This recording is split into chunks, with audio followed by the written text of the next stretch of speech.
Welcome to our YouTube channel target the exam. अगर आप हमारे चैनल पर नए हैं तो चैनल को सब्सक्राइब करें एंड शेयर करें। आज है 16 सितंबर। देखते हैं आज के महत्वपूर्ण करंट अफेयर्स। आते हैं क्वेश्चन नंबर 1 पे। एशिया ओलंपिक परिषद के कार्यवाहक अध्यक्ष किसे नियुक्त किया? तो राजा रणधीर सिंह को किया है। जय सौ एसीसी के वर्तमान में अध्यक्ष है। एशियन क्रिकेट काउंसिल के वर्तमान में अध्यक्ष जय सौ है। ऑप्शन बी देखते हैं। आईसीसी इंटरनेशनल क्रिकेट काउंसिल, जिसका स्थापना 1909 ईस्वी में किया गया था। इसका अध्यक्ष ग्रेग बार्कले है। ये न्यूजीलैंड देश से संबंधित है। ठीक है। बीसीसीआई के वर्तमान में अध्यक्ष ये सौरभ गांगुली है। आते हैं क्वेश्चन नंबर 2। देखते हैं इसका कुछ डिटेल्स। भारत के राजा रणधीर सिंह ने एशियाई ओलंपिक परिषद के कार्यकारी अध्यक्ष के रूप में पदभार संभाला, क्योंकि शेख अहमद अल फहद अल सबा के स्विस जालसाजी मुकदमे में दोषी फैसले के खिलाफ अपील की है।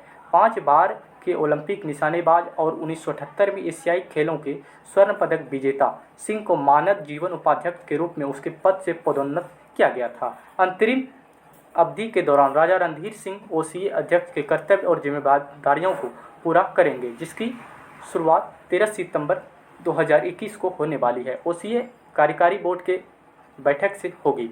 ठीक है। सिंह 1991 में 24 वर्ष की महासचिव के रूप में ओसीए का हिस्सा बने रहे हैं। भारत सबसे लंबे समय तक कार्यकारी बोर्ड के सदस्य हैं। वह अंतर्राष्ट्रीय ओलंपिक समिति के मानद सदस्य भी है। देखते हैं अगला क्वेश्चन। क्वेश्चन नंबर 2 है। हाल ही में किस बैंक ने फास्टैग आधारित मेट्रो पार्किंग सुविधा प्रारंभ की है? तो ये पेटीएम पेमेंट बैंक ने की है। देखते हैं ऑप्शन नंबर 1। हाल ही में स्टेट बैंक ऑफ इंडिया के द्वारा कवच व्यक्तिगत ऋण योजना प्रारंभ की गई है। देखते हैं ऑप्शन नंबर बी।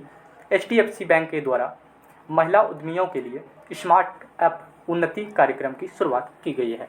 देखते हैं इसके कुछ details. Paytm payment bank limited ने दिल्ली मेट्रो रेल कॉरपोरेशन के साथ साझेदारी में कश्मीर मेट्रो स्टेशन पर पहली बार फास्टैग आधारित मेट्रो पार्किंग सुविधा शुरू की। पेटीएम पेमेंट बैंक एक वैध फास्टैग स्टिकर वाली कारों के लिए सभी फास्टैग आधारित लेन देन के प्रसंस्करण की सुविधा के लिए अधिग्रहण करने का वाला बैंक होगा, जिसमें काउंटर पर रुकने वाला और नकद भुगतान करने की परेशानी समाप्त हो जाएगी। पार्किंग सुविधा यूपीआई मोड के माध्यम से भुगतान स्वीकार करने वाली पहल है, जिसे पार्किंग स्थल में प्रवेश करने वाले दोपहिया वाहनों के लिए लॉन्च किया गया है। पेटीएम पेमेंट बैंक लिमिटेड देश भर में पार्किंग सुविधा का डिजिटलीकरण करेगा, जिसमें Kashmere Gate metro station bank के डिजिटल भुगतान समाधान द्वारा संचालित होने वाला भारत का पहला स्टेशन होगा। पेटीएम पेमेंट बैंक के एमडी और सीईओ सतीश कुमार है। पेटीएम पेमेंट बैंक लिमिटेड का मुख्यालय नोएडा, उत्तर प्रदेश है। देखते हैं अगले क्वेश्चन नंबर 3। किस बैंक ने स्विफ्ट के साथ समझौता किया है? तो ये टीवीएस बैंक ने किया है। देखते हैं ऑप्शन नंबर 2। एचडीएफसी बैंक 1994 ईस्वी में। आरबीआई 1 अप्रैल 1935 में इसकी स्थापना किया गया है। एसबीआई का स्थापना 1 जुलाई 1955 ईस्वी को किया गया है। आरबीआई का स्थापना ये यंग हिल्टन समिति के सिफारिश पर किया गया है। अब वर्तमान में आरबीआई के गवर्नर है शक्तिकांत दास। एसबीआई के वर्तमान में अध्यक्ष है दिनेश कुमार खरा। देखते हैं आगे। डीबीएस बैंक ने स्विफ्ट ग्लोबल पेमेंट इनोवेशन के साथ साझेदारी में अपने कॉर्पोरेट ग्राहक के लिए सीमा पार करने वाले भुगतान के लिए रियल टाइम ऑनलाइन ट्रैकिंग शुरू की है। बैंक के corporate online banking platform DBS ideal का उपयोग करके इस सेवा का लाभ उठाया जा सकता है। डीबीएस भारत और एशिया प्रशांत में पहला बैंक है जो कॉर्पोरेट ग्राहकों को बिना किसी अतिरिक्त लागत के यह सेवा प्रदान करता है। डीबीएस बैंक लिमिटेड के प्रबंध निदेशक और सीईओ सुरजीत सुम है। डीबीएस बैंक लिमिटेड का मुख्यालय मुंबई, महाराष्ट्र में है। डीबीएस बैंक लिमिटेड की स्थापना 2014 में किया गया था। देखते हैं अगला क्वेश्चन। अगला क्वेश्चन है।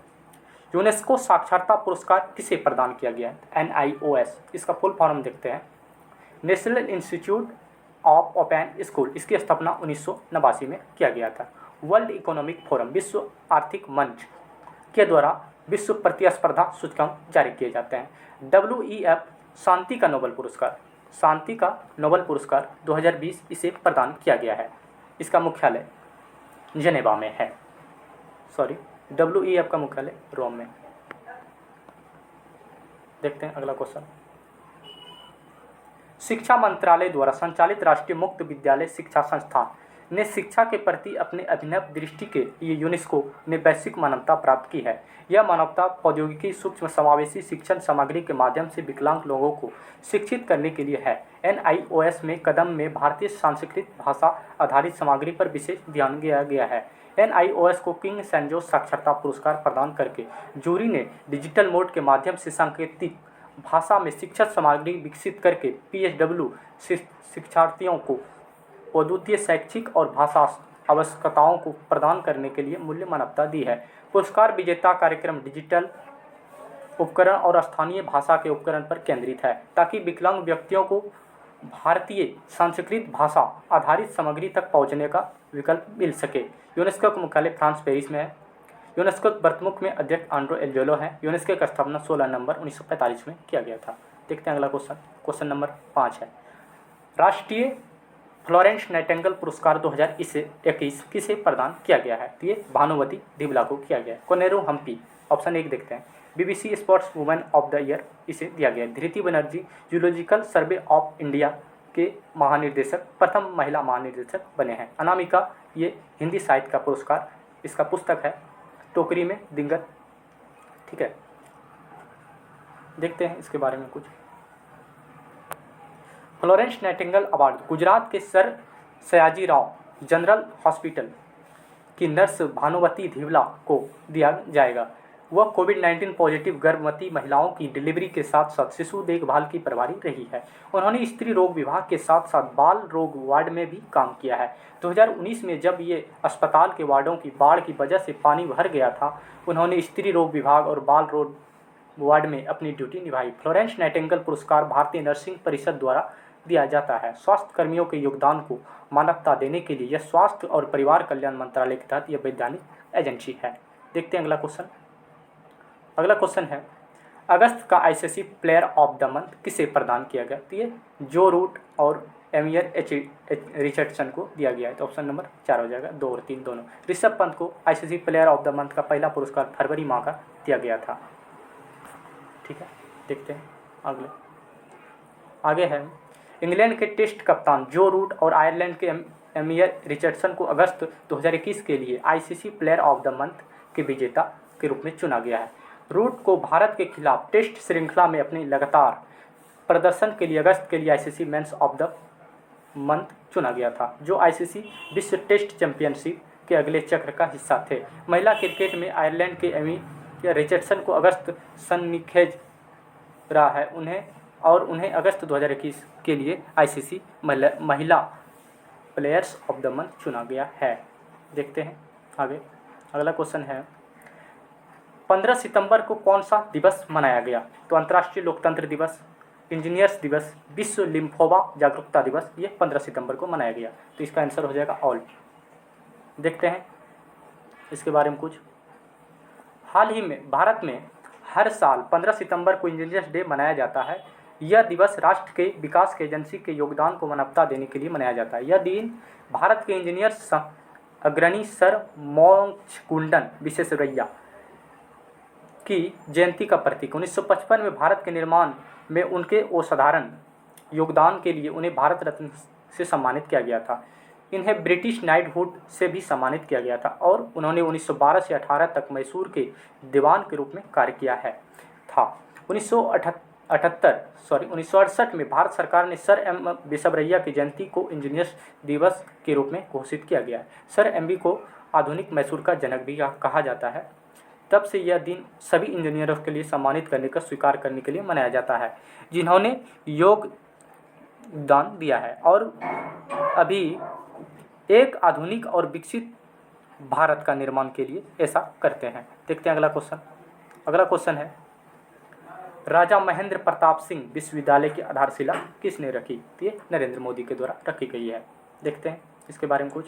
प्रधानमंत्री नरेंद्र मोदी ने उत्तर प्रदेश के अलीगढ़ में राजा महेंद्र प्रताप सिंह राज्य विश्वविद्यालय की आधारशिला रखी है। उत्तर प्रदेश सरकार महान स्वतंत्रता सेनानी, शिक्षाविद और समाज सुधारक राजा महेंद्र प्रताप सिंह की स्मृति और सम्मान में विश्वविद्यालय की स्थापना कर रही है।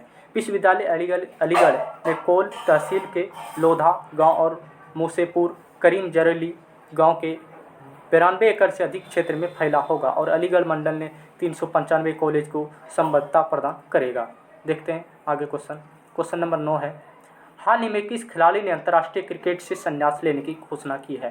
तो ये ब्रैंडन टेलर ने ली है। हाल ही में नरसित मनी श्रीलंका की खिलाड़ी थी जो सभी क्रिकेट के सभी प्रारूप से ये संन्यास ले। डेल स्टेन दक्षिण अफ्रीका खिलाड़ी है, ये तेज गेंदबाज थे, इसने भी संन्यास की घोषणा कर दी है और ले ली है। फाफ डुप्लेसिस ये टेस्ट दक्षिण अफ्रीका खिलाड़ी थी, ये टेस्ट से ये संन्यास ले लिया है। देखते हैं इसके बारे में कुछ। जिम्बाब्वे के पूर्व कप्तान और विकेट कीपर बल्लेबाज ब्रैंडन टेलर ने अंतर्राष्ट्रीय क्रिकेट से संन्यास लेने की घोषणा कर दी। उन्होंने 13 सितंबर 2021 को आयरलैंड के खिलाफ तीसरा अंतिम एक दिवसीय मैच खेलते हुए यह घोषणा की है। 34 वर्षीय बल्लेबाज ने 2004 में श्रीलंका के खिलाफ जिम्बाब्वे के लिए अपना पहला वनडे डेब्यू किया था। इन्होंने अपने 17 साल के वनडे करियर में 204 वनडे खेले और 6677 रन बनाए हैं। देखते हैं अगला क्वेश्चन। हाल ही में बौद्ध अध्ययन प्रोत्साहन पुरस्कार योजना की शुरुआत किसने की? ये ICCR ने की थे। इसका फुल फॉर्म है Indian council for cultural relations. देखते हैं इसके बारे में कुछ। भारतीय सांस्कृतिक संबंध परिषद ने बौद्ध शिक्षा के एवं संस्कृति के क्षेत्र में महत्वपूर्ण योगदान देने वाले व्यक्ति, संगठन या संस्थानों को सम्मानित करने के लिए बौद्ध अध्ययन प्रोत्साहन पुरस्कार की स्थापना की है। ICCR के अध्यक्ष विनय सहस्त्रबुद्धे ने मंगलवार की यह घोषणा की है। बौद्ध अध्ययन प्रोत्साहन पुरस्कार की स्थापना किए जाने का जिक्र करते हुए सहस्त्रबुद्धे ने कहा कि अंतर्राष्ट्रीय स्तर पर बौद्ध शिक्षा को प्रोत्साहित करने वाले व्यक्ति, संगठनों एवं संस्थानों को सम्मानित करने के लिए इस पुरस्कार का गठन किया गया है।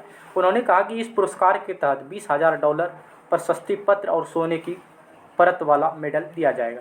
Thank you. अगर वीडियो अच्छा लगे तो वीडियो को शेयर करें, लाइक करें एंड हमारे चैनल को सब्सक्राइब करें।